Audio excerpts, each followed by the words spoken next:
Hey, welcome back to English Bites. Let's learn bit by bit. Alright? ఈ వీడియోలో could అనే పదాన్ని ఎట్లా ఉపయోగించాలి అనేది చూద్దాము. మనం మాట్లాడుతుంటాం కదా, చేయగలిగాను, చేయగలిగేవాడిని, లేకపోతే చేయగలిగే దానిని, చేయవచ్చా అంటే పర్మిషన్, అయ్యేదేమో అంటే అట్లా జరుగుండేదేమో అనే సందర్భాలలో తెలుగులో మనమైతే ఇవన్నీ మాటలు చెప్తూ ఉంటాం. కానీ దాన్ని ఇంగ్లీష్లో చెప్పాలి అంటే ఆ స్థలంలో కుడ్ అనే పదాన్ని ఉపయోగించినప్పుడు ఇట్లాంటి పదాలకి అర్థము మనకు తెలుస్తుంది అనమాట. సో వాటిని యాక్చువల్గా ఇంగ్లీష్లో ఏ రకంగా ఉపయోగించాలి అనేది చూద్దాం. కుడ్ అనే పదాన్ని 3 సందర్భాలలో ఉపయోగించడం అనేది జరుగుతుంది. ఆ తెలుగులో ఏంటి, గతంలో ఉన్న సామర్థ్యం అంటే పాస్ట్ ఎబిలిటీ. రెండవది ఏంటి, మర్యాదగా ఏదైనా అడగడానికి ఉపయోగించటం జరుగుతుంది అంటే పొలైట్ రిక్వెస్ట్ ఉన్నప్పుడు. మూడవది అవకాశం లేదా సంభవిస్తుంది అనుకున్నప్పుడు అంటే పాసిబిలిటీ, ఏదైనా ఒకటి జరుగుతుంది అని మనకు పాసిబిలిటీ అంటే పాసిబుల్, జరుగుతుండొచ్చు అనుకున్నప్పుడు ఈ కుడ్ అనే పదాన్ని ఉపయోగించడం అనేది జరుగుతుంది. ఓకే, ఇక్కడ సెంటెన్సెస్ చూస్తే ఎగ్జాంపుల్స్లో నేను 5 సంవత్సరాల వయసులో ఉన్నప్పుడు ఈత కొట్టగలిగేవాడిని అంటే గతంలో నేను చేయగలిగిన నా శక్తి సామర్థ్యం గురించి ఇక్కడ తెలుస్తుంది మనకి. అంటే అప్పుడు 5 ఏళ్ళు ఉన్నప్పుడు కూడా నేను 5 ఇయర్స్ ఉన్నప్పుడే నేను ఈత కొట్టగలిగేవాడిని అని ఇప్పుడు మనకు చెప్తుంటే ఏమనిపిస్తుంది, అబ్బో అప్పుడు ఉన్నప్పుడు చిన్నప్పుడు ఈత కొట్టగలిగేవాడు ఎంత చక్కగా అనేది.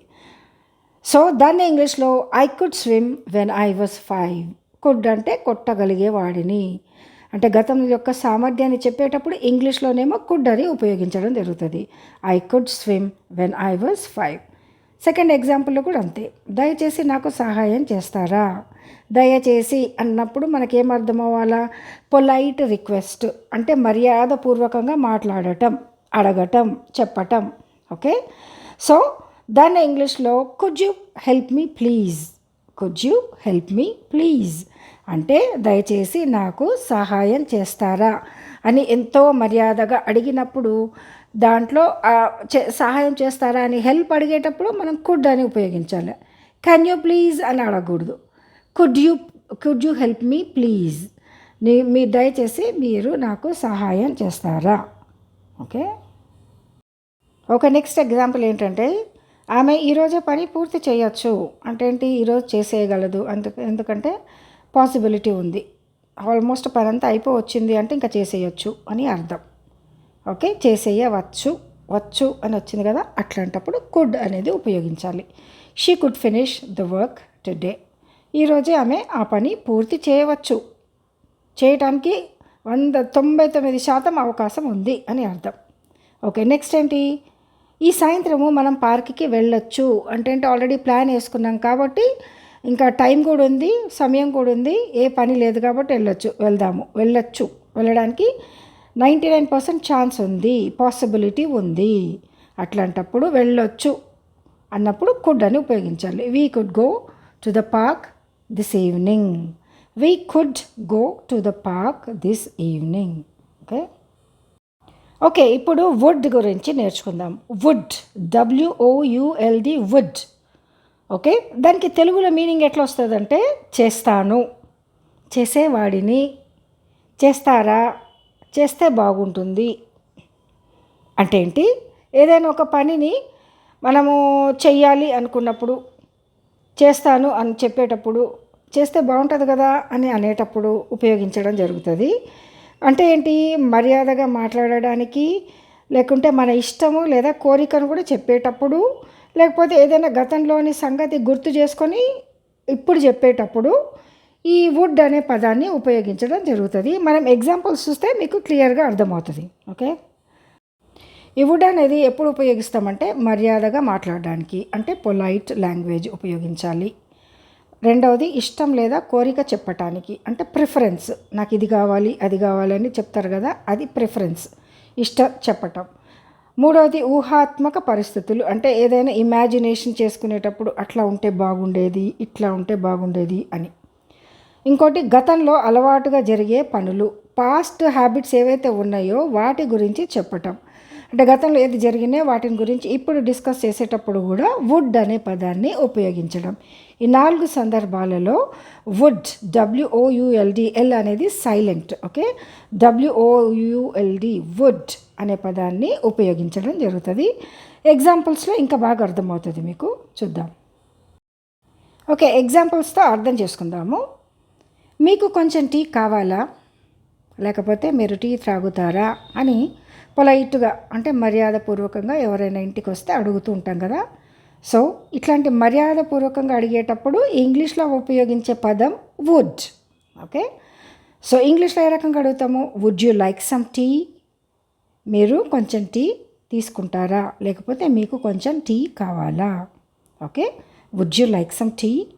ఓకే, రెండవది ఏంటి?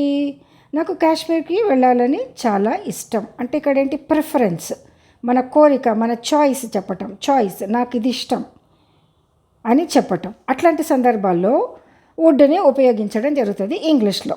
సో ఇంగ్లీష్లో ఏ రకంగా వస్తుంది? I would love to visit Kashmir. I would love to visit Kashmir.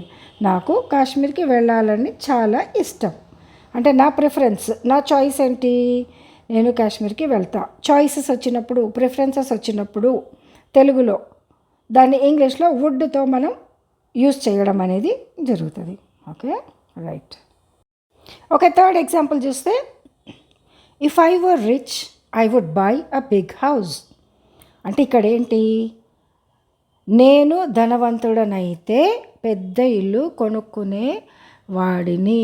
అంటే ఏంటి? ఇమాజినేషన్, మనం ఊహించుకోవటం. ఇప్పుడైతే డబ్బులు లేవు, ఇల్లు అయితే లేదు.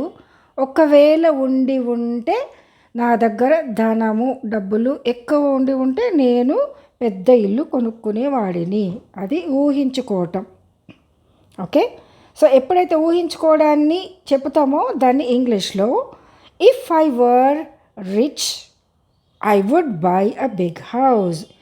ఇఫ్ ఐ వర్, నేను ధనవంతుడనైతే, if I were I would buy a big house, నేను పెద్ద ఇల్లు కొనుక్కునేవాడిని. ఓకే, ఓకే, నెక్స్ట్ ఏంటి? ప్రతి సాయంత్రం మా తాతయ్య మాకు కథలు చెప్పేవాడు. అంటే పాస్ట్ హ్యాబిట్, గతంలో మాకు ఇట్లాంటి అలవాటు ఉండేది. తాతయ్య ఎప్పుడు సాయంత్రం పూట కథలు చెప్పేవాడు. ఓకే, సో దాన్ని ఇంగ్లీష్లో every evening my grandfather would tell us stories. Would tell us stories, చెప్పుతూ ఉండేవారు, లేకపోతే చెప్పేవారు. So every evening my grandfather would tell us stories. ప్రతి సాయంత్రం మా తాతయ్య మాకు కథలు చెప్పేవారు. సో ఈ లెసన్లో కుడ్ అండ్ వుడ్ అనే వాటికి డిఫరెన్స్ ఏంటి, ఏ సందర్భాల్లో ఉపయోగిస్తాము అనేది నేర్చుకున్నాం కదా. మీకు నిజంగా అర్థమైనట్టయితే, నచ్చినట్టయితే లైక్ చేయండి, షేర్ చేయండి, సబ్స్క్రైబ్ చేయండి. Okay, right.